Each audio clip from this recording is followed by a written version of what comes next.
मैं राजन और मैं शुरू करूंगा आपके साथ एक टॉपिक छोटा सा जो कि है जनरल साइंस से केमिस्ट्री के पोर्शन को मैं कवर करने वाला हूं जो कि हेल्पफुल रहने वाला है आपके कॉम्पिटिटिव पॉइंट ऑफ व्यू से। इसके साथ साथ आप इसको जनरल नॉलेज के लिए भी सुन सकते हैं, इस वीडियो को देख सकते हैं।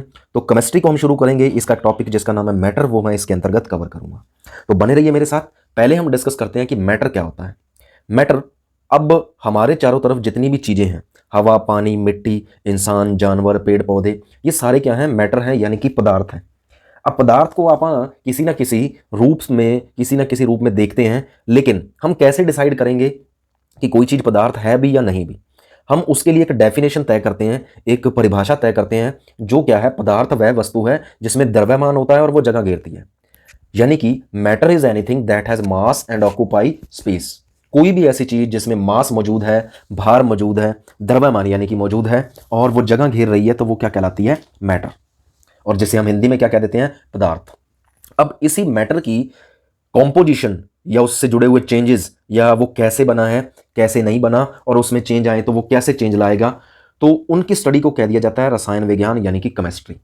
साइंस का एक पोर्शन, साइंस का एक हिस्सा जिसमें हम मैटर के बारे में डिस्कशन करें, मैटर की स्टडी करें, उसे केमिस्ट्री कहा जाता है। अब मैं छोटा सा एग्जांपल लूं कि हम लकड़ी को जलाते हैं और लकड़ी से क्या पैदा होती है? आग पैदा होती है। वो आग क्यों पैदा हो रही है? लकड़ी भी एक मैटर है। और आग किसकी वजह से पैदा हो रही है? ऑक्सीजन की वजह से पैदा हो रही है।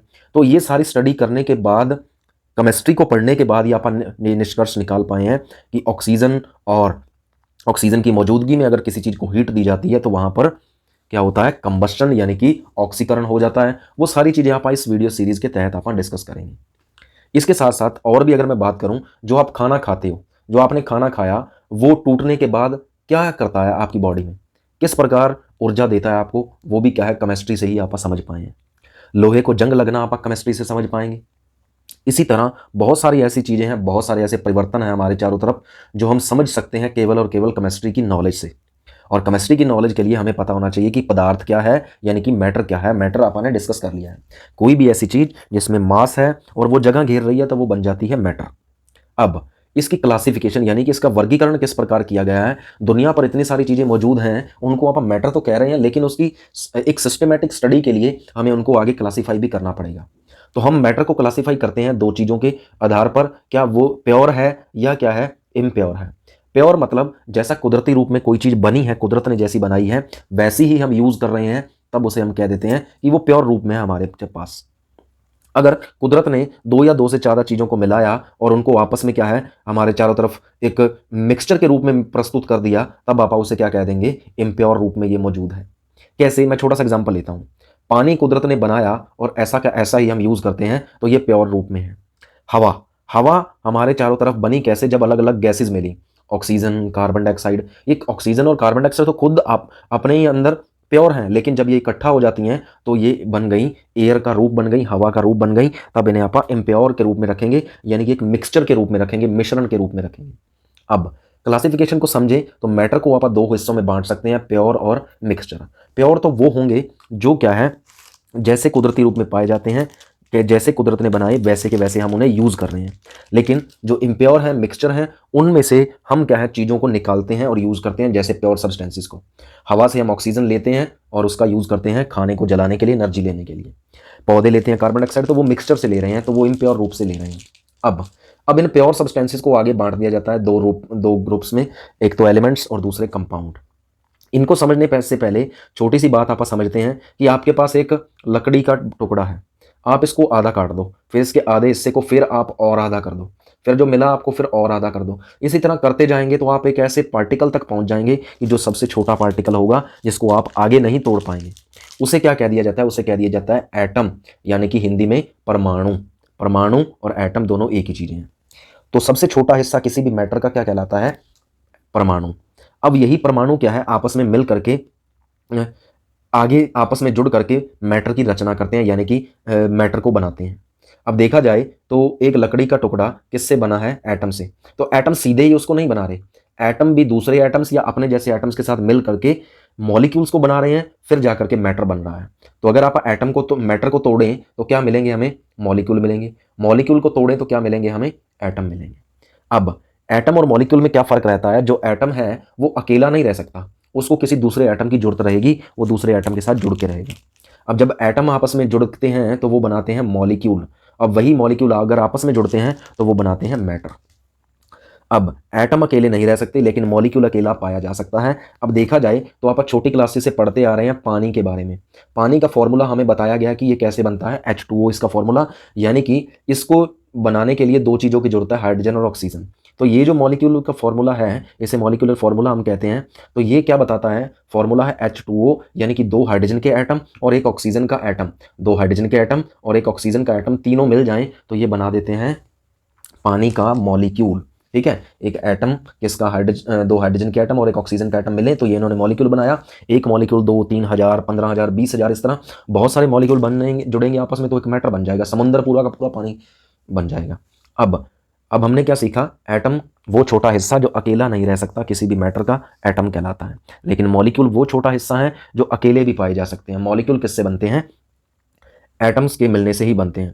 अगर किसी मॉलिक्यूल को बनाने के लिए सेम एटम लगे हुए हैं तब क्या होता है, वो उसे हम एलिमेंट कहते हैं। लेकिन अगर डिफरेंट लगे हैं तो उसे हम कहते हैं कंपाउंड, यानी कि यौगिक। ठीक है, यौगिक एलिमेंट को हिंदी में कहते हैं हम तत्व। ठीक है, और उसे कहते हैं कंपाउंड को यौगिक, जो दो रूप हैं किसके, प्योर मैटर के, एलिमेंट और दूसरा कंपाउंड। एलिमेंट कौन होते हैं, जिनमें एक ही टाइप के एटम्स पाए जाएंगे किसी मॉलिक्यूल को बनाने के लिए, उन्हें एलिमेंट्स कहा जाता है। और कंपाउंड उन्हें कहेंगे जिनके अंदर अलग अलग तरह के एटम्स पाए जाते हैं मॉलिक्यूल को बनाने के लिए। एग्जांपल मैं अगर दूं तो पानी का फॉर्मूला H2O, यानी कि इसमें दो अलग अलग टाइप के एटम पाए जा रहे हैं तो ये एक यौगिक है। इसी तरह अगर आगे आगे देखें तो ऑक्सीजन गैस का फॉर्मूला O2। O2 में दोनों एक जैसे एटम ऑक्सीजन के। क्लोरीन गैस Cl2, इसमें दोनों क्लोरीन के एटम, तो ये बन जाता है क्या, हमारे पास एलिमेंट। ठीक है, तो ये दोनों शुद्ध रूप हैं। एलिमेंट्स उतने ही टाइप के हैं जितनी दुनिया पर क्या है, एटम पाए जा रहे हैं। अभी तक हमें जितने भी एटम ज्ञात हैं वो हैं 118 तरह के। जितने भी हमें आज तक एलिमेंट ज्ञात हैं वो हैं 118 तरह के। और इनकी क्लासिफिकेशन अपन इस प्रकार कर लेते हैं कि इनको स्टडी करना आसान हो जाए, पढ़ना आसान हो जाए। तो उसके लिए हम यूज़ करते हैं एक टेबल जिसे कहा जाता है आवर्त सारणी, या क्या है, पीरियोडिक टेबल। उसके लिए भी मैं एक अलग सेपरेट लेक्चर कवर करूँगा। अब मैं बात करूँ इन दोनों के बारे में तो सबसे पहले इस तत्व शब्द का यूज़ किसके द्वारा किया गया था, ये यूज़ किया गया था रॉबर्ट बॉयल के द्वारा। रॉबर्ट बॉयल ने सबसे पहले 1661 में तत्व शब्द का यूज़ किया, यानी कि एलिमेंट शब्द का यूज़ किसने किया, रॉबर्ट बॉयल। किसने, 1661 में। ठीक है, इसके बाद एक और फ्रांसीसी आप केमिस्ट कह सकते हैं, केमिस्ट थे जिनका नाम था एंटोनियो लॉरेंट लवेजियर। इन्होंने क्या है, सबसे पहले जो एलिमेंट है उसकी जो डेफिनेशन है वो डिसाइड की थी। जैसे मैं कह रहा हूँ ये एलिमेंट्स के अंदर एक ही तरह के क्या पाए जाते हैं, एटम पाए जाते हैं, तो वो डेफिनेशन किससे आई, एंटोनियो लॉरेंट लवेजियर की तरफ से। और रॉबर्ट बॉयल ने सबसे पहले कौन सा शब्द यूज़ किया, तत्व, यानी कि एलिमेंट। ठीक है, तो अगर आप बात करें, एलिमेंट्स केवल एक ही तरह के परमाणुओं से बना होता है, यानी कि एक ही तरह के एटम्स से बना होता है। जैसे सोने की बात करें तो सोना एलिमेंट है। ठीक है, हाइड्रोजन गैस की बात करें तो वो एलिमेंट है। अगर आप बात करें आयरन की तो वो भी क्या है, एक एलिमेंट है। पानी एक कंपाउंड है, यानी कि यौगिक है। कार्बन डाइऑक्साइड एक यौगिक है। अब इन्हीं एलिमेंट्स को आप आगे किस में डिवाइड कर देते हैं, metals, non metals, metalloids, noble gases. Metals कौन होते हैं, मेटल्स वो जिन्हें आप कह देते हैं हिंदी में धातु। मेटल वो चीज़ें हैं जिनमें से करंट पास हो जाता है, जिनके पास चमक होती है। ठीक है, जिसमें से ऊर्जा पास हो जाए, यानी कि हीट एनर्जी ऊष्मीय ऊर्जा पास हो जाए, उन्हें हम मेटल्स कह देते हैं। जैसे सोना, चांदी, तांबा, ये सब धातु हैं और ये मेटल्स हैं। नॉन मेटल वो होती हैं जो चमकीली नहीं होती। एक चीज़ देखना, आपके पास लोहे की रॉड है, उसको आप काट दो तो काटने पर जो अंदर वाला जो सरफेस आपको मिलेगा वह चमकता हुआ दिखेगा। तो इसका मतलब क्या है, उनके पास एक अपनी चमक है। तो मेटल्स के पास अपनी चमक होती है, सोना, चांदी, तांबा। ठीक है, ये मेटल्स हैं। नॉन मेटल, जैसे अगर आप देखें कार्बन, कोयला होता है आपके पास, कोल। ठीक है, कोल के अंदर कोई चमक नहीं है, कोई करंट पास नहीं होता, कोई हीट पास नहीं होती, तो वो किस में आएगा, नॉन मेटल्स में। तो एक और है कि मेटल्स को आप पीट करके क्या है, उनकी लंबी चादरें या लंबी तारें बना सकते हो, लेकिन नॉन मेटल्स के साथ ऐसा कुछ नहीं किया जा सकता, जिन्हें हम कह देते हैं अधातु। ठीक है, इसके साथ साथ मेटल और नॉन मेटल के बीच की जो एलिमेंट्स होते हैं उन्हें मेटलॉइड्स कहा जाता है। ये दोनों के गुण दिखाते हैं, मेटल्स के भी और नॉन मेटल्स के भी। उन्हें हम क्या कह देते हैं, उपधातु हिंदी में, या मेटलॉइड्स। इन्हें और क्या, इनके एग्जाम्पल अगर आप देखें तो बोरॉन, ठीक है, सिलिकॉन, जर्मेनियम, ये क्या है, कुछ एग्जाम्पल्स हैं किसके, उपधातुओं के। हम अगर बात करें नोबल गैसेस की, नोबल नाम से ही समझ आ रहा है कि किसी से रिएक्शन ना करे, मतलब एक सभ्यक, ऐसी गैसेज जो किसी से रिएक्शन नहीं करती, ऐसे एलिमेंट, जैसे अगर आप बात करें हीलियम, ठीक है, हीलियम एक ऐसी गैस है जो जिसे हम कह देते हैं नोबल गैस, ये किसी से रिएक्शन नहीं करती। आर्गन, आर्गन आपने सुना होगा, ये बल्ब के अंदर भरी जाती है, हीलियम के गुब्बारे होते हैं। तो ये ऐसी गैसेज हैं जो किसी से रिएक्शन नहीं करती अपनी फ्री स्टेट में, तो ये क्या है, नोबल गैसेज कहलाती हैं। तो ये हो गए हमारे सारे एलिमेंट्स। अब इसके बाद अगर आप बात करें कंपाउंड्स की, तो कंपाउंड दो तरह के हैं, आयोनिक और मॉलिक्यूलर, ठीक है। आयोनिक जिनमें क्या है, जो बॉन्ड होगा, जो मतलब दो एटम्स के जुड़ने, दो एटम आपस में जुड़ रहे हैं, एक एटम दूसरे एटम से जुड़ रहा है, वो एटम कैसे होंगे, आयोनिक होंगे, ठीक है, तब वो आयोनिक कंपाउंड कहलाया जाएगा। लेकिन इसकी बात आप अगली वीडियो में करेंगे। मॉलिक्यूलर, इसमें ये आयोनिक कंपाउंड नहीं रहेंगे। अब मिक्सचर, मिक्सचर की बात करें तो मिक्सचर यानी कि मिश्रण, ये दो तरह के होते हैं, होमोजीनियस एंड हेट्रोजीनियस। होमोजीनियस और हेट्रोजीनियस, समांगी एंड विषमांगी, ठीक है, समांगी इन्हें और विषमांगी ये। मान लीजिए आपके पास पानी है, तो पानी में आप नमक डाल दीजिए तो ऊपर से नीचे तक पानी एक जैसा ही हो जाएगा, हर तरफ से एक जैसा क्या होगा, नमकीन पानी आपको मिलेगा। लेकिन अगर आप पानी में रेत डाल देते हो तो कहीं पर रेत ज़्यादा गिरी हुई मिलेगी, कहीं ऊपर वाले हिस्से में ये कम मिलेगी, तो वो मिक्सचर जो बना है वो हेट्रोजीनियस है। होमोजीनियस ऐसा मिक्सचर जिसमें दो या दो से ज़्यादा चीज़ें एक पूर्ण रूप से बराबर मात्रा में यूनिफॉर्म कॉम्पोजिशन के अकॉर्डिंग वो बंट जाएं, तो वो क्या है, होमोजीनियस मिक्सचर होते हैं।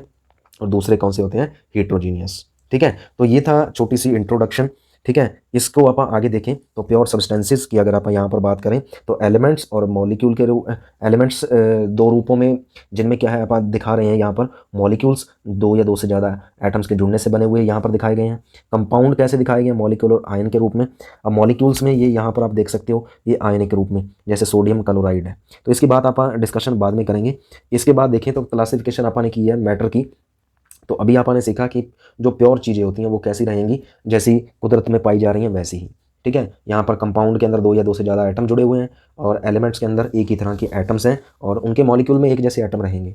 मिक्सचर कैसे, दो तरह के, होमोजीनियस एंड हेट्रोजीनियस। होमोजीनियस में देखा जाए तो आप यहाँ पर देख सकते हो, ये मॉलिक्यूल मान लो चाहे एटम मान लो, इनके बीच में देखो तो ये ब्राउन और ये लाइट ब्राउन से कलर की जो बॉल्स दिखाई गई हैं, तो ये एटम्स को चाहे मॉलिक्यूल्स को डिफाइन करें। तो देखें तो आप कंपोजिशन इनकी हर जगह क्या है, बराबर मात्रा में मौजूद है, तो ये होमोजीनियस मिक्सचर बनता है। यहाँ पर क्या है, कोई अरेंजमेंट नहीं है, तो ये हेट्रोजीनियस बनता है, समांगी एंड विषमांगी, ठीक है।